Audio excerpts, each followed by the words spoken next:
Jeff Gaines. Mm-hmm.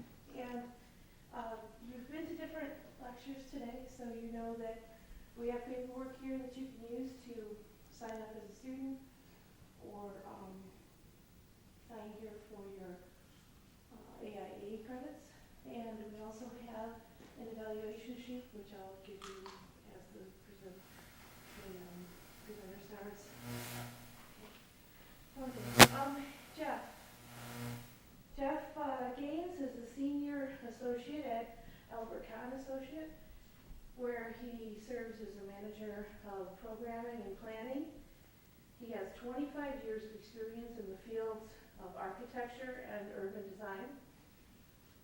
While he covers the full range of architectural and planning services, his interests rest primarily in the early phases of project visualization, programming, planning, and concept development. He has served on numerous projects covering a broad range of facility types and locations.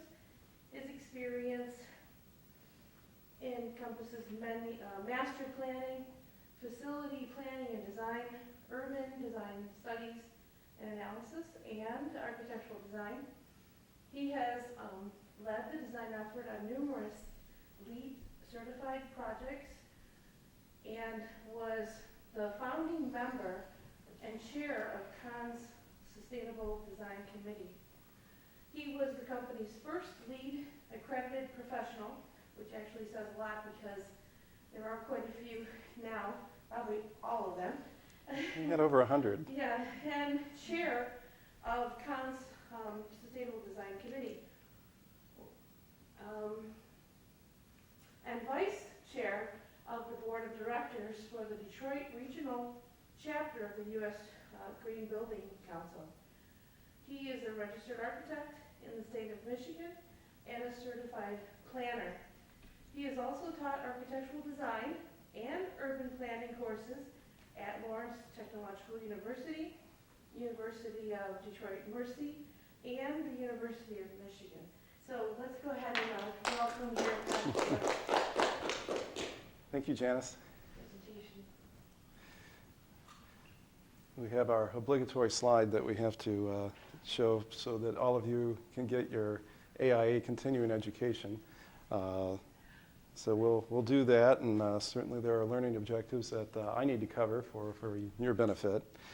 But what I'd really like to talk about today is something that has been a concern of mine for, I would say at least the past 20 years, maybe longer. And like any good politician, I want to use an extreme example to make my point. And that is this, actually, this not just notion, but realization that we are losing a lot of buildings that are fairly young.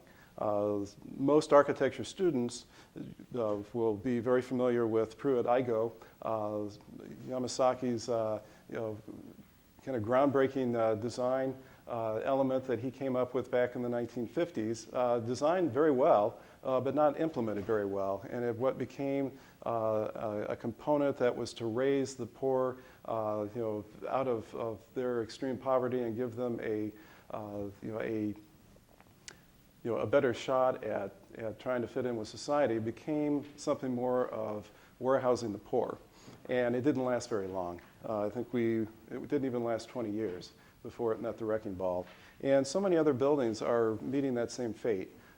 There's a move around the country. I think it's subsided a little bit now, but none of the stadiums that were built 20, 30, 40 years ago are good enough. And so we've been replacing them with stadiums that are more modern and have more features, especially for corporations that need the corporate suites and things of that nature. I spent a little bit of time working in London back in the 1980s, and I was amazed at how many buildings, mostly residential buildings, but buildings that were built back in the 1950s and predominantly the 1960s, that were meeting the same fate as this 27-story residential dormitory at the University of Cincinnati. They weren't very old, and they were being demolished Now, of course, back in the 1980s, we were experiencing a worldwide building boom. I mean, there was lots of money to be made, and so it was basically an economic equation that justified, tearing down these structures.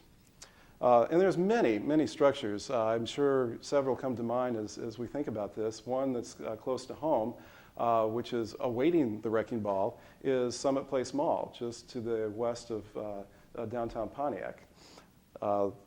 Over 1.5 million square feet of space. And in fact, the diagram represents that it was actually built in 2 phases.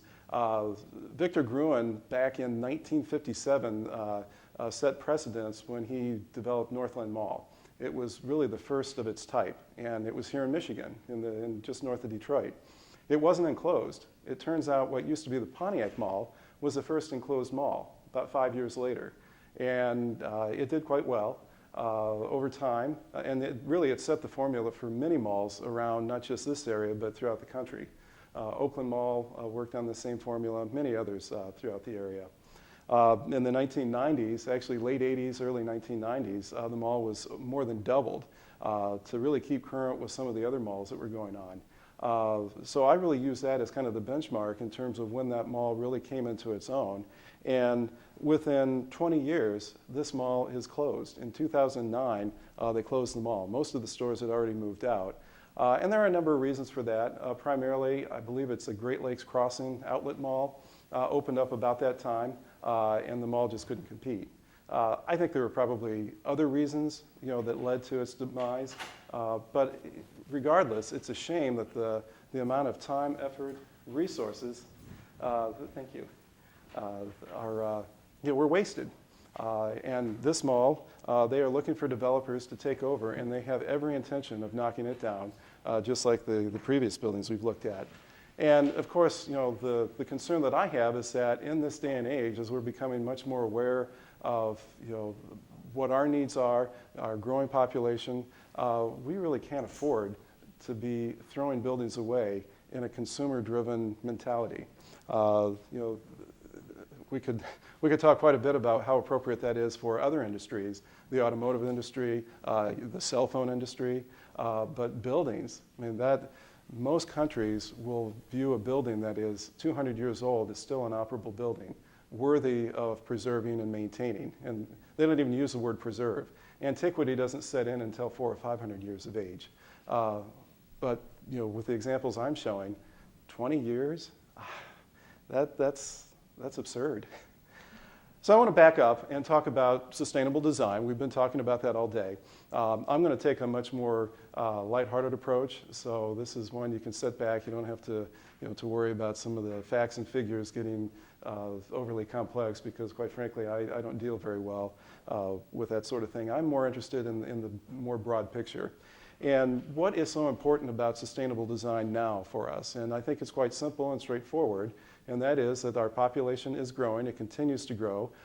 Even in this economic downturn, overall, the pattern is that we are increasing the birth rates globally, and we have limited resources to sustain ourselves. And I think more importantly, and it really speaks to some of the issues that I'm going to cover, and maybe offers rationale as to why some of the demolition is taking place, is that our standard of, or our lifestyle choices, our lifestyle standards, they're evolving, they're growing. We demand a whole lot more out of our places of work, our homes, our schools, than we ever did 40, 50, 100 years ago. It's not just about survival, it's about comfort. I want to talk a minute about population. In my generation, I'm right in the middle of experiencing a threefold increase in population growth, starting around 1960 at 3 million people. And that was quite an increase from the historic highs of population. To 2040, I'll be 80, 90 years old at that point, we're expected to hit 9 billion people. That is an incredible increase in just one generation. And further compounding that is where it's concentrated. It's not as if we spread all of those people equally all over the globe.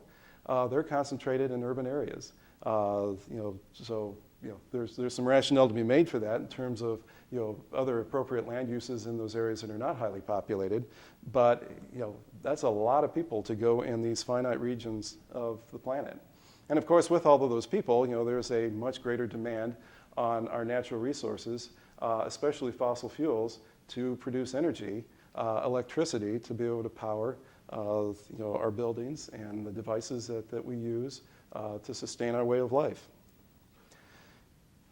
I'm going to talk for a couple of minutes about the amount of energy that we use, and it would appear that I'm going to make a distinction between the inequity of how much more developed countries use than others. And while that is certainly something to be concerned about, that's not really what I want to focus on. What I want to focus on is that we do use a lot of energy, but when you look at the total global population and the amount of energy that has been utilized fairly recently, you see the spike in the charts just as we saw in the population growth. So there's some corollaries between the amount of energy that we use and the amount of population on the planet, which is no surprise, and we can take a look at it both comprehensively and then per capita. But I think to be fair, we ought to talk about not just the negative features, and I've implied that there are several negative features, and it's not so much that using energy is bad, it's the byproducts of the energy production, the combustion and the additional carbon dioxide that's emitted to the air and the climate change that's resulting from it. In addition, most of the sources, especially when we're talking about fossil fuels, most of those sources are finite. There is some debate or argument over how finite they are. We seem to keep finding more and more oil. It was supposed to run out in the 1980s, but it hasn't, and we have found more and more. And what's amazing to me is how fast we go through these billions and billions of gallons or of barrels of new reserves that we find. But outside of that, I think it's fair to look on the other side and realize or recognize that life expectancy has doubled. And I think there's a number of corollaries that can be made or attached to our life expectancy and our ability to become much more technologically savvy. I don't think our healthcare industry would be where it is today if they didn't have access to the power that we're able to generate. I'm very interested in how we spend our time and where we spend our time. And what I really want to talk about today is the spaces that we spend our time in. What are we doing with those, and what do they say about us? Most of us spend at least 90% of our time inside buildings, whether it's our homes, our places of work, school, churches, whatever. In fact, the figures that I'm putting up there, they're a little bit dated in terms of how much time we spend in buildings, outside, on the road, and this chart it was really studying school kids and trying to understand, how much time they spend outdoors versus indoors. And I think those figures are way out of date. I think even kids are spending more and more of their time inside buildings. So our built environment has a huge influence on who we are and who we want to be. So the obvious solution is that we ought to be building green. There's so many benefits to sustainable construction practices, and I think depending on who you chose to sit in earlier today, you've heard a lot of different stories and different solutions that have been offered in terms of what green buildings can do for us, all of the benefits, and I've listed a few. And they're readily available in terms of return on investment and energy saved and that sort of thing. I'm interested in the healthcare industry. Our office does an awful lot of healthcare work. I think the bottom bullet point on this slide is very telling. We are spending billions and billions of dollars to correct ailments that we have caused ourselves. I mean, these are environmental conditions that are a result of development practices that we've been employing over the past 50, 100 years. So while technology is great, and these resources that we have been able to extract and utilize, there are some direct impacts that are not always positive. Green buildings, of course, do something quite wonderful to the occupants that are there. There's a lot of studies that have shown how productivity and effectiveness of being able to get the task at hand done is done better in a green building. Of course, depending on what your definition of a green building is, that's why we've come up with rating systems and other forms of measure. And I'm going to introduce yet another form of measure to you later on in this presentation, so you can look forward to that. But I think it's true to say that there are increases in our building's effectiveness to be able to allow us to perform the necessary tasks that we would like to perform in them. I want to use our 5 senses to have a discussion about what is it specifically that these buildings are doing that make us want to occupy them, that make us feel good inside them, both mentally, physically, spiritually. Why would you want to go to a particular building on this campus? Is it because you have to or because you want to, and you're actually thrilled that you have a class that's offered in a building that you like to spend time in? What are the components that make that up? And so I'm going to use a crutch and use our 5 senses to try to identify some of those features that I think we would be well served if we could find ways to incorporate into more of the buildings that we have influence over. So I'm going to start with the sense of sight. Obviously, in a learning environment, it's critical, but I think, it's hard to identify an industry where good sight is not imperative to doing a good job or to being able to achieve that particular effort or task that is in play. But it goes deeper than that. I mean, this is really about what we are, who we are, what stimulates us. And so I think you can talk a little bit about the sculptural quality of buildings, both on the exterior as well as the interior. The way building forms come together, the way somebody chooses to implement or to install a ceiling. There are a number of boxes that are very attractive, but there are an awful lot of boxes that are rather banal. And so what do you manipulate in that building form, in its raw stage, to start to evoke that visual interest? And there's many different components in terms of creating shadow lines, creating different masses that relate to the function within inside the space.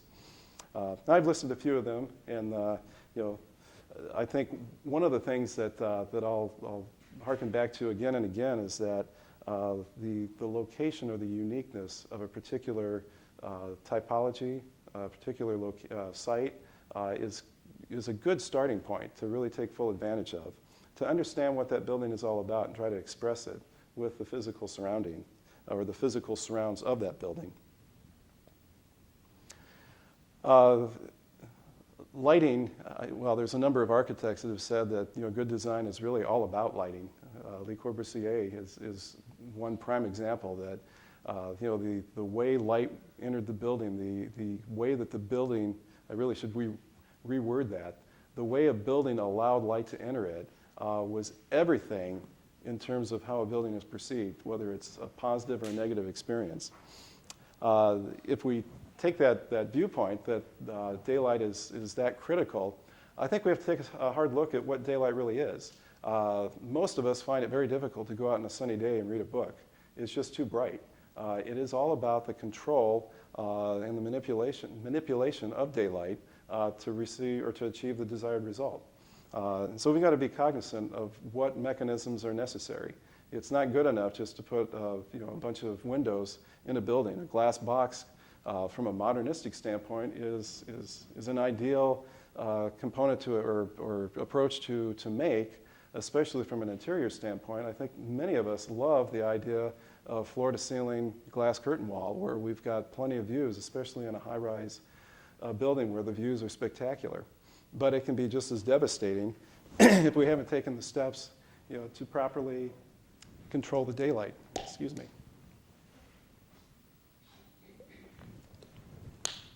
So moving on, in addition to natural daylight, electric or artificial lighting is also equally important. And I think the challenge that we have here is not taking a common approach and just laying out a typical fixture throughout a space. I think many of us have occupied buildings where we have a 2x4 lay-in ceiling and 2x4 fixtures placed on a grid, and that's the extent of it. And the problem is, in addition to not being inspirational, it's not effective either. It's not lighting the task at hand. It's not setting the mood. It's not doing many of the things that we find beauty in, both in nature and in well-designed spaces. And doing that has many benefits as well, both from natural daylight as well as electrical lighting, in terms of we feel better, we save money. If it's done right, we can save a lot of operating costs. And I think most importantly, if you can improve attitudes, you have done a great job, because you have invigorated the occupants of that building to perform at their best. Color is another component that has equal influence. It's interesting to me that you can take a series of cool colors and make people feel they're 2, 3, 4, 5 degrees colder than they really are. Wonderful experience on a hot summer day, and vice versa in the wintertime. Warmer colors have that impact. So there are some energy savings that can be realized by doing that, where you can actually set your the mechanical set points a little lower, a little higher, to save some operational costs. But I think more important, we just feel a lot better when there's vibrant colors in a space. Harmony is incredibly critical in this area, because we can easily overdo it. Nature offers an excellent palette of colors to draw from. This building was designed in an era where stark white walls were in vogue, and that was really an important thing for architects to do. Even if we knew it might not be quite right, it was the appropriate approach at the time. I think many of us will say that there are other spaces that they might be a little bit more conventional or traditional, but the warmth of the colors just does something to really soothe the soul, or to excite. And so it really depends on the environment. In an architectural school, it may be appropriate to have stark white walls so that your ideas are that's what is featured, and that's what people dwell on. But depending on the environment, especially a healthcare environment or an office environment, that may not be the best approach. Moving along with our 5 senses, talking about the sense of smell gives me an opportunity to discuss indoor air quality, which is really critical. There's a very large initiative underway to take advantage, to take stock of all of our existing buildings and renovate them. And one of the biggest complaints, and I work in one, is that old buildings are just full of bad stuff that gets into the air, and we breathe and we become unhealthy. We miss days of work. We're not at our best because we just don't feel that good. And a lot of it is perception. These buildings may be just as clean as others, but there is a perception out there that the air is just not that clean. So what are some of the issues with impure air? Many ailments that may indeed lead to needing medical attention. If not, they can certainly become very create a lot of irritation and just keep us from performing the way we would like to perform. I've listed a few. I mentioned before we do a little bit of healthcare work. We're rather amazed to find some of these toxins readily rampant in many of the hospitals that we address. Mercury and benzene, bacteria, formaldehyde, and a lot of this stuff is components that are brought into the building, maybe even brought in by design. Benzene comes primarily from vehicular exhaust that might get too close to inlet, the ventilation system, the air intakes. Mercury is prevalent in a lot of medical equipment, certainly any kind of thermometers or gauges of that nature, and so there's a huge movement to try to get it out. Ammonia is a common cleaning chemical compound that we're trying to find alternatives for. Formaldehyde comes with a lot of the furnishings that get installed in buildings. And we could go on and on about some of these concerns. This graphic identifies some of the areas where some of the particulate matter is heaviest. The red areas are where it's a real concern, and we're in one because we're in an industrial area, with all of the downriver industry and some of the other automotive manufacturing facilities. Our area is ripe for a lot of outdoor contaminants that will find their way into our buildings. So there's a number of ways that we can use to try to keep them out. And the first is to block the entrance, and looking at both the vestibules and entrance walk-off mats to paying very close attention to where those air intakes are located so that we don't, by mistake, suck in some of these contaminants. But they do wind their way in. Sometimes we are the doers of that. You know, the materials that we specify to be installed, the furniture that we bring in, has some of these contaminants in them. When I first started working on sustainable buildings about at least 20 years ago, it was incredibly difficult to get any manufacturer to identify what kind of toxins were in their products. Most of them didn't know. What they did know is that if they ever did find out, it probably wouldn't be a good thing, and so they kept it very quiet. And so we were very much in the dark, but we've come a long way since then. It's almost irresponsible to say, I don't really know what's in that finish that I just specified. We really should know. We should understand what kind of adhesives are being used in sealants, caulks, finishes, paints and coatings. All of those are, you know, the information is readily available. And then to follow that up, the contaminants that do get in, there are plenty of filtration devices that can be used. Everything from high efficiency filters, you've heard of the HEPA filters, you've heard of MERV rated filters to try to keep these small microns out, to irradiation systems and electrostatic systems to keep bacteria and other diseases out of the air. These are all you know, in play, readily available, and we ought to be using them if we're not already.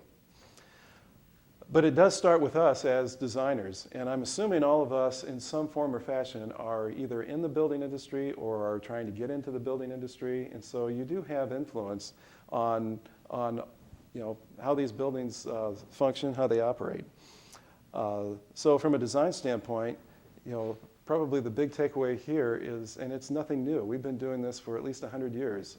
One of the components or one of the findings, and I'm not even sure it was a finding, but there was a lot of concern when the Panama Canal was being built, and a lot of the folks from the US were shipped down there and they were coming down with malaria.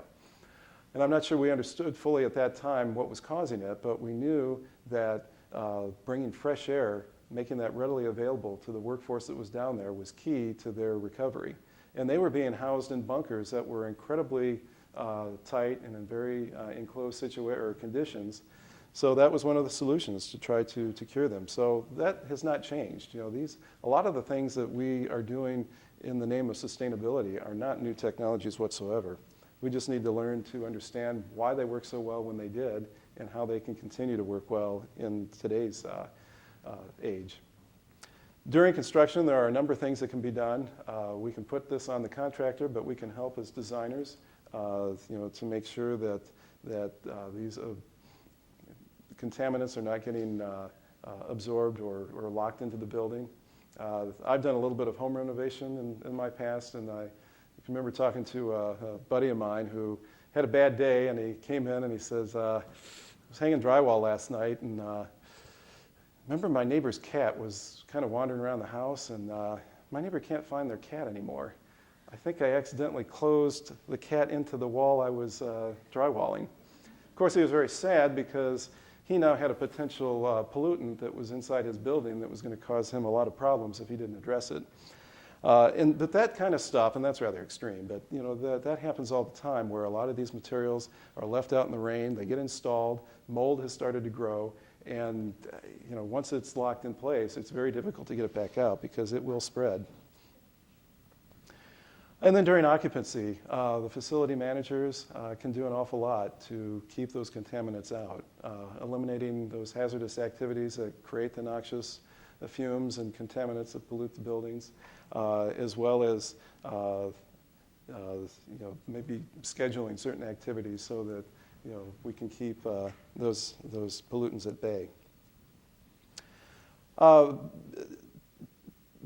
Touch is I think just what you would think it would be, and there is something very reassuring from a social standpoint of having friends and family that are nearby that you know, can offer us comfort you know, in stressful times.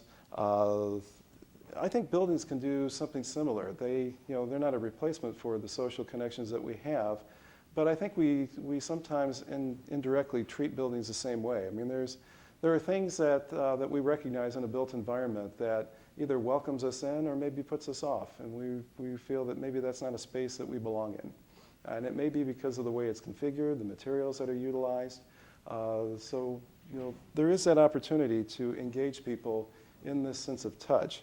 And it can be taken physically in terms of how people feel inside a space, whether they're too hot, too cold, is the air too moist, are we comfortable, uncomfortable? And it can also be taken in this sense of how are we oriented to a space? Do we feel like we belong? Do we feel like we know our way around? Or do we feel completely lost? And this is a really big deal, especially when you're in a new environment and you're not familiar with the people and you're not familiar with the facility. One of the projects that we just completed a few years back is the West Bloomfield Hospital for Henry Ford. And I'm showing you a plan of this building, and it's a maze. I mean, there's all kind of angles and partitions and curvilinear lines, and to ask somebody to find their way to a particular doctor's office or suite, or if you've got a loved one that's staying in this facility, to find their patient room would be quite a challenge. But what we've used in this building is a central atrium that connects the main entrance all the way through the other end of the building, and so it becomes a directional or an orientational device. And we can experiment, we can explore these wild geometries that I personally find just absolutely fascinating. I think they make for wonderful spaces. They're unique. They offer a lot of intrigue. But we don't have to necessarily create spaces that are confusing and put people ill at ease. And I think probably the biggest component that buildings can do to improve or act upon this sense of touch is offer places for us to do just that, for us to socialize, to be connected with each other. And I think it's something that's often forgotten. And many of the conversations that we have with each other are not in planned environments. I mean, this arrangement that we have right here is unique. It's forced. You're here because you want to be part of this conference. Maybe you want CEUs for a particular discipline that you're following. But that real engagement might be you and I off on the side of a corridor, having a conversation about a particular item of interest. It may last 5 minutes, might last a couple of hours. Where do these kind of places take place? And are we designing for them? Are we just designing for utility, or are we designing for us to really thrive? Hearing is a sense that it's, the ailments when it's done wrong are prevalent, and they're so easily corrected. There are many health impacts to being exposed to excessive amounts of noise, and unfortunately a lot of the buildings that we design are not doing anything to help out. In fact, they might even be exacerbating the situation. And this is another component, just like having a building that's too hot or too cold.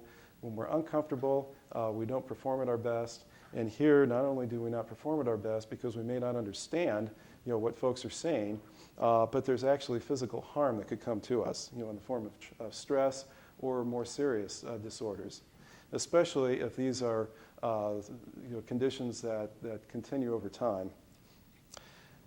So looking at a healthcare environment, because here's an environment that you would expect to be the most safe, the most protected. The World Health Organization identified some guidelines, and you can see that they were basically saying these hospitals ought to be very quiet, 30, 35 decibels. And in reality, and we've been to a lot of these hospitals, they're at 90, maybe more decibels in certain areas, just lots of noise going on, carts being drugged back and forth and people yelling this and that, to where anything over 90 decibels, you're at the threshold of pain. So that's a very serious consideration, especially at a hospital. So what are the sources of these noises? It's fairly obvious. Obviously mechanical systems are a real concern. There's a lot of noise, especially in urban environments, from the external or the exterior. Heavy vehicular traffic that goes by. But predominantly, the complaint that most people complain about the most is us. We make too much noise. And I think the problem is that a lot of the noise we make, it's intriguing. We kind of want to know what that conversation is, that our neighbor is whispering in somebody else's ear. And maybe we don't want to know, but we can't help it. You know, you said it. I want to know more about that. What are you talking about? And it becomes very disruptive, you know, and keeps us many times, you know, not focused on the task at hand. As I mentioned earlier, a lot of the stuff that we design becomes an enabler to exacerbate some of these problems with sound to begin with. And they're everything from, you know, large voluminous spaces, especially curvilinear spaces. And, you know, that's hot right now, is to have, you know, large vaulted ceilings, curved roofs. Sound does some weird things in curved shapes. And it, you know, we have to pay attention to that. And just large spaces in general. You know, where we're trying to pack a lot of people in. We need to be careful about how do you deal with a large office or a large you know, facility like an airport or, you know, a theater in that pre-function area where you have lots of people. How many people have been to a restaurant lately and find it so difficult to just have a conversation with the 3 or 4 people that are around? We shouldn't have that issue. We do have the technology to be able to deal with that. And here's a few things that you can do. You can take the approach that you can absorb sound. This room does it with the acoustical wall panels. You can block it, and that is utilizing acoustical walls and doors with windows. In fact, you'll recognize those when you see them because they're usually heavy and bulky. If a window is an acoustical window, it'll usually have a very heavy-duty frame around it. It'll be quite fat. And you know, they're very effective, but they're clumsy and they're expensive.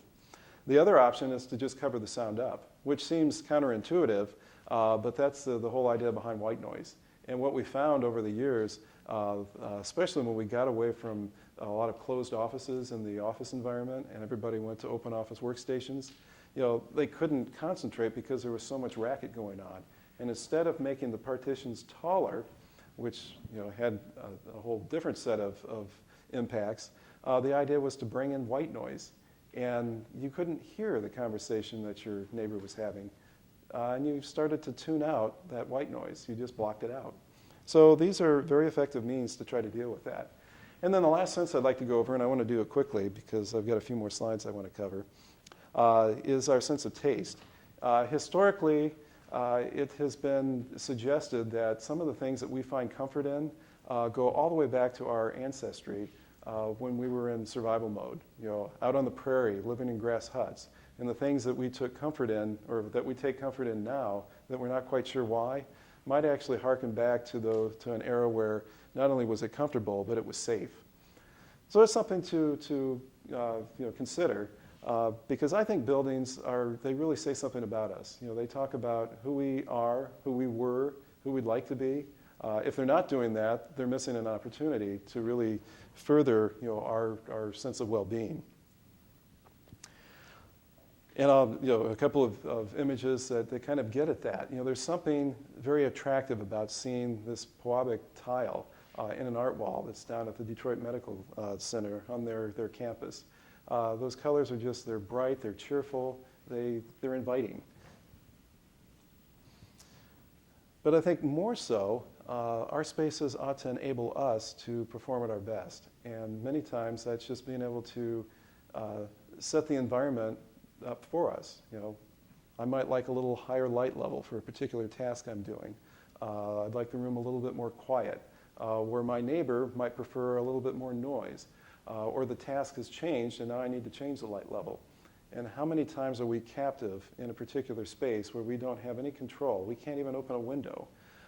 And there's issues with opening a window, but there's something about the freedom that we have within the spaces that we occupy that does a lot for us. Even if we choose not to exercise them, just to have that ability to turn down the lights or raise the temperature is a big deal.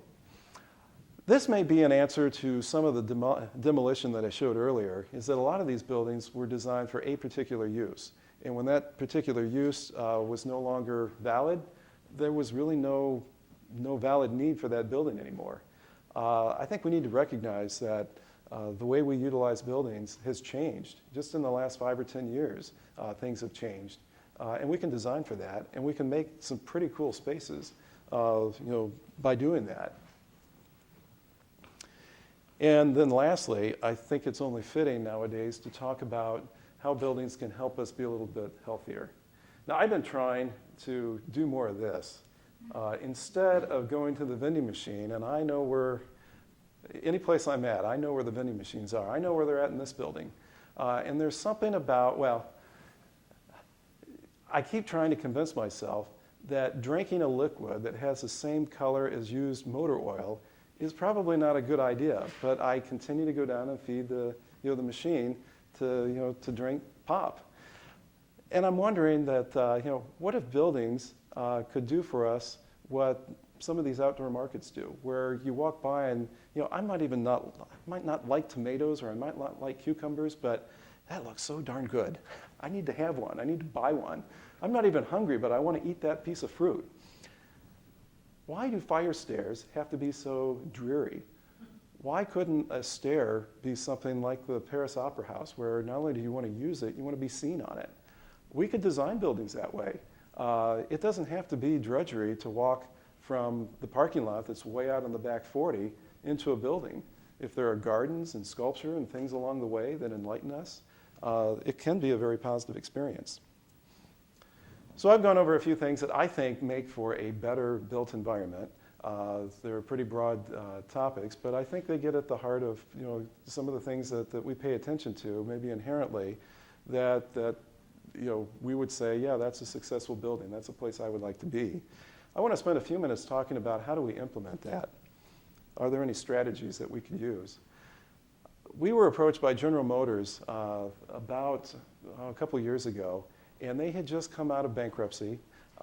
They were very excited. Their human resource department was very interested in rehiring and trying to attract the best and the brightest workforce and retain the bright workforce that they already had. And so they had a package put together, and their facilities folks stopped by and said, well, that's absolutely wonderful, but don't you think you ought to address the infrastructure as well? And so, well, what do you mean? And we said, take, for example, our Warren Technology Center, or the buildings that we have downtown Detroit, or some of the buildings out in Lansing. We've got quite a portfolio of spaces, and they haven't been maintained for the past 10, 20 years. We need to put some effort into it. And what they hired us to do is to take a look and try to come up with the rationale of why does a built environment matter to, in terms of trying to retain and attract the best and brightest workforce. So we thought that was a pretty interesting challenge. Can just the architectural features of a building, can that do anything to keep somebody employed, to keep somebody or to attract somebody to a particular company? So we took a look.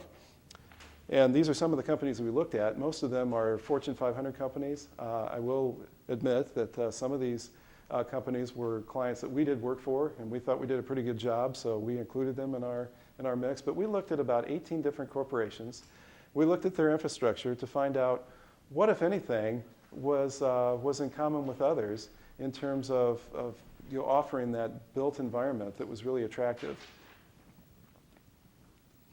And so that's exactly what we did. We started to look at their campuses, we looked at their buildings, we looked at some of the amenity spaces, we looked at many of the things that you might look at from a physical standpoint to see what was it that they had, what were they doing?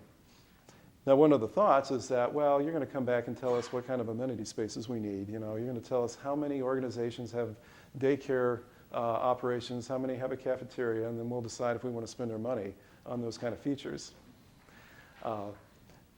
We did quite the opposite. What we found is that there were 7 categories of components that were common to all of these entities. And I'm going to go through each one, and I'll do it fairly quickly because I know we're running low on time. The first one was sustainability. And it wasn't sustainability in the manner that you might expect. It wasn't looking at energy efficiency or how much recycled content was in the external building materials. No, this was more about the given site and the surrounding community, as well as the health and well-being that could be experienced inside these buildings. Nobody wanted to get sick or feel ill inside their workplace, but they also were looking at the surroundings. How was the surrounding landscape utilized? More importantly, what was around there? Was there anything on the site that was of benefit to me? Recreational walking paths, a pond or a water feature or something that I could take delight in. Or nearby, were there shops, restaurants, bars? Was there something that made it more convenient, not more convenient, but made it more interesting, more desirable for myself? Mass transit was another one. Do I have to drive to get to that particular place of employment? Now, General Motors didn't really like hearing that component because they like people to drive General Motors cars, to their sites. Culture was another item, and that really was, stating who you are and then actually displaying that physically, and both in the product that was produced by that particular entity, or just the architectural surroundings reflecting the culture, the mission of that entity in a way that people could identify with. Many people have a mission statement, but it doesn't really mean anything. Could that be displayed somehow, in the way the spaces were arranged so that you knew who you were working for and you could take pride in that? The personal experience that one would have within these environments, the ability to be able to stand out amongst a crowd, the ability to be able to show off their traits, their skills, instead of getting lost in a sea of workstations was very important. And then the workstation that you were assigned, whether it was an office, an open workstation, or something else, could you perform at your best with the provisions that were made available to you? Branching a little bit further in that same vein was the physical organization of a facility, and very much like how a good city is laid out. Imagine whether it's a town here like say Birmingham, or just the downtown street grid of Detroit, or any other city that you like. There's a hierarchy that takes place, with a main street and neighborhoods. Some neighborhoods are better than others. All of these things, especially in larger buildings, especially office environments, they occur, and people start to adapt that way. They understand, where the common paths of travel are. They understand where everybody's home is. Some people have more than one home, depending on the organization, and it makes a difference. We talked earlier about wayfinding. This harkens right to that feeling of confidence or just being completely lost, in a facility based on how it's physically organized. And certainly of interest to most architects is what kind of elements just, really hit you hard in terms of that's really cool. There is something that's just very dynamic about the way the space is arranged, whether it's, a vaulted ceiling in the lobby, or something that runs down the corridors, or some really innovative lighting, that takes place, in the office areas. But there's something physical that was intentionally created in these facilities that was there for the occupants to experience.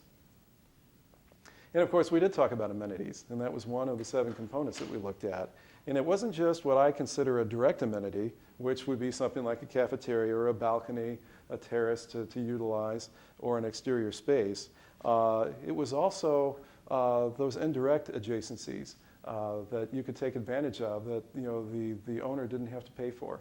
The fact that they were right next door to the coolest restaurant in town and everybody wanted to go there after work, or that there was a natural preserve in back of the lot that folks could utilize as a recreational component. Those also were amenity components as well. And lastly, technology was critical. Having the right tools to do the job that one was hired to do was very important, but it was more so important that they had the ability to communicate with each other, either directly or indirectly. And then it also helped that the building automation system, the ability to control daylight and artificial light and temperature, that worked as it was designed to work, and people were indeed comfortable. And then we took a look at a couple of typical experiences that people might have in these examples that we looked at. And so we looked at Jenny. Jenny's a workaholic. She arrives fairly early to work, and she stays very late at night. And she's one that pretty much isolates herself at her desk. And that just seemed to be the culture of how she worked. And what we recognized is that it wasn't a good or a bad thing, but there were a lot of different experiences that she had throughout her day, depending on the demands that the work placed on her, that we could correlate to the 7 categories that I've just gone over. And what we found is that if they did it well, it wouldn't be so bad to be stuck at your desk all day long, because it was a positive environment to be in. Now, Jerry, on the other hand, you couldn't keep him at his desk at all. In fact, he worked very untraditional hours. You know, he might come in a little late. In this case, he doesn't, but he could come in late. He might leave early. He was constantly conferencing with other folks at their desk, in conference rooms, at other offices, conducting his job. He might leave early to take his daughter to dance and not get back to work until 9 o'clock, but work to him was, you know, on his smartphone or his laptop, wherever he happened to be. At whatever time, it was important to do that work. And so that was a very different culture that he was within, but yet the way that it was set up had a great influence on whether he was satisfied with that environment. So, you know, as a result of this, we of course came up with yet another rating system to be able to evaluate whether a building was meeting these 7 criteria and how well it was meeting it. And that's just what we need is, you know, another rating system because, you know, we have so many already. And we didn't use it like LEED or Green Globes. It wasn't really to assign a value to a building. What we used it for was just to identify opportunities for buildings that maybe need improvement. Because a lot of the things that we've talked about, they're more intuitive. They're not something that you would be able to readily recognize and jot down on paper. It's just something that you kind of feel when you walk through a space that, you know, there's something missing. I can't put my finger on it. What might it be? And if it did have that, would it matter? You know, would more people find this space, you know, positive? Would they get more work done? Would it reduce stress? And so that's exactly what we did. And we evaluated many of the buildings on the Warren Tech Center campus. And as a result, we were able to share with them some of the you know, the inconsistencies and opportunities for improvement. Basically what we found in conclusion to this whole effort is that the uniqueness of location is critical, and to celebrate that. There's no need to find the perfect prototype and go and reproduce that.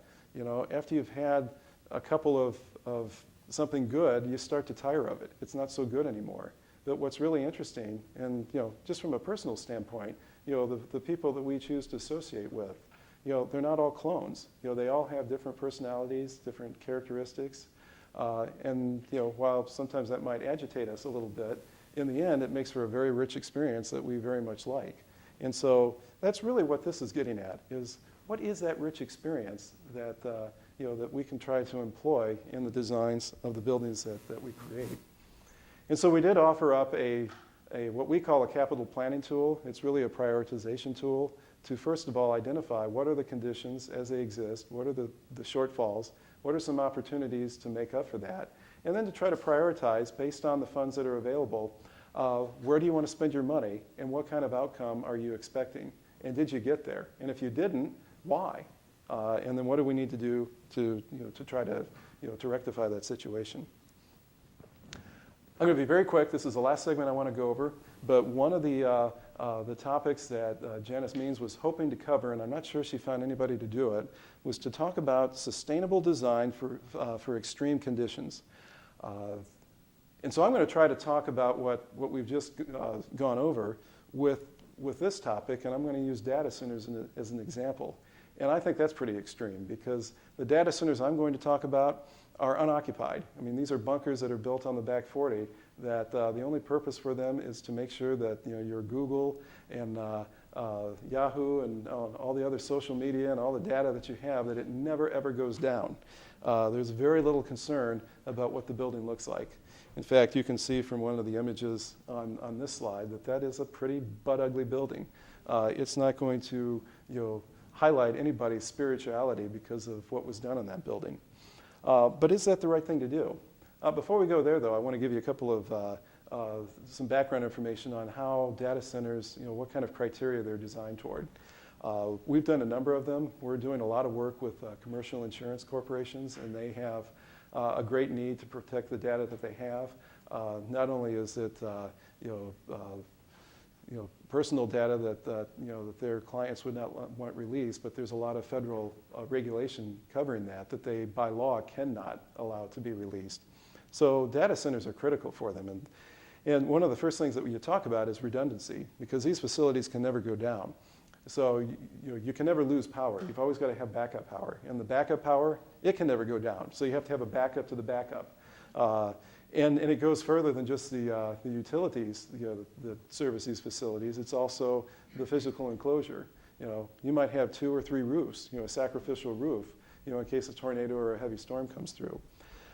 We utilized the Uptime Institute, and they came up with a series of tier ratings, and I've listed a few of them. Well, it's 1 through 4.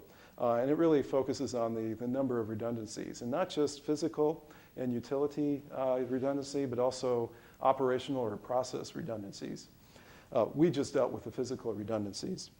And then durability is another, and because this area really doesn't have a lot of exposure to earthquakes or wildfires or that nature, those kind of things, we focus primarily on tornado resistance using the F scale or the Fujita scale. It's a scale that goes 1 to 6. 0 is not much of a storm. 2 and 3 are very severe storms. When you get up to 6, you're talking about wind speeds of over 300 miles per hour, almost inconceivable. But an F2 or an F3, you're talking about 150, 200 mile an hour winds, which have happened here. We don't like it, but on occasion, that does happen. Delta Dental, their Michigan headquarters, we have just, that building is just open, and it's not just a building, it's a campus. But I share the images with you because when we first met with them, they had a data center in a quarter of their basement, and it was way too small. And being down in a basement with the potential of having, underground water seep in and just some of the moisture issues, they really needed to get it out of the basement. And they opted to have basically a bunker built on the back of their site. And we could have easily have just put up a block wall and called it a day, met the redundancy requirements, and that's all we needed to do. But we felt it important that this campus, would grow, and it was a campus developed for the community as well as for Delta Dental. And so anything we put on the grounds really needed to pass the kind of tests that I've been talking about earlier. So you can see some of the characteristics that had been employed on, the occupied buildings. Well, here's a couple of images of this unoccupied building, this unoccupied data center. And the floor plan on the right-hand side of the screen, the orange area, I don't know if you can see that, it's just a faint orange. That's the actual data center itself. That's where all the computer equipment is. So 2/3 of the building is all support. It's all the redundancy in terms of cooling systems and emergency generators and power regulators, all the kind of things that go in. Needed a lot of room. And I say that this building is unoccupied. It's really not. There are people out there. They're just not out there full time, but they're out there quite a bit, making sure that these systems are up to speed, and the equipment that's within that orange area, that it's functioning properly. So our concern was that there was a master plan that we developed, and it's a very real possibility that some of the business units that are within Delta Dental could expand and become entities in their own right, perhaps their own companies, their own corporations, and it would be advantageous to Delta Dental to have them located nearby. You may not have picked up on it, but we didn't put an addition on this building when we took on the project. We actually built a separate building so that they had the ability to grow and to shrink and to disband office space if they ever needed to in the future, because the future is very uncertain. So, thinking positively that the campus would expand, you can see from the small diagram in the upper left-hand corner that expansion would take that the development all the way back to the back of the site, and the data center would then become part of that campus environment, which was set up to be basically a working village. So it did matter. More current was a consideration that we had with the local community. And there was a desire, and Delta Dental does welcome people to walk around the pond and some of the walking trails that they have on site, but there was a desire by the community to actually put in a dedicated path that would utilize the Delta Dental grounds and then walk all the way back to the back part of the lot, which is occupied by a public school and a lot of open space. So the community is now involved. They're going to be walking by this building. So it was important that, at least from an external standpoint, that the materials that were utilized were something more than just pure utility, that it did evoke something. It did make a gesture to the personality of the campus and somehow uplift the spirits of the folks that were engaged, in whatever level that might have been. So in closing, I again want to remind all of us that regardless of where we stand, if we're interested in architecture and buildings, we do have some influence over the built environment. And so we can take these intuitive thoughts and considerations and have an impact, have a say, speak up in terms of the situations that you get involved with, so that the people that are making the decisions, that are actually implementing these buildings, that they're making the right decisions. I have yet to have designed a building solely on my own. There is always somebody involved, and typically many people, many that I don't ever meet. I don't ever meet the bankers that finance the situation. I rarely meet some of the city planners that are behind the scenes that are approving some of the documents. I'll meet with them formally, but not all of them. And a lot of the users I don't ever have interface with, even though I do a lot of programming work. I may not get to meet everybody. So there's a lot of people that are involved. It takes a village to build a building. And so we can have influence on those people that are involved in that process. And hopefully we are all one of them at some point. So I'll close with that. I thank you for enduring my long-winded talk, especially at the end of the day. But if there are any questions, then I'm happy to entertain any that you might have.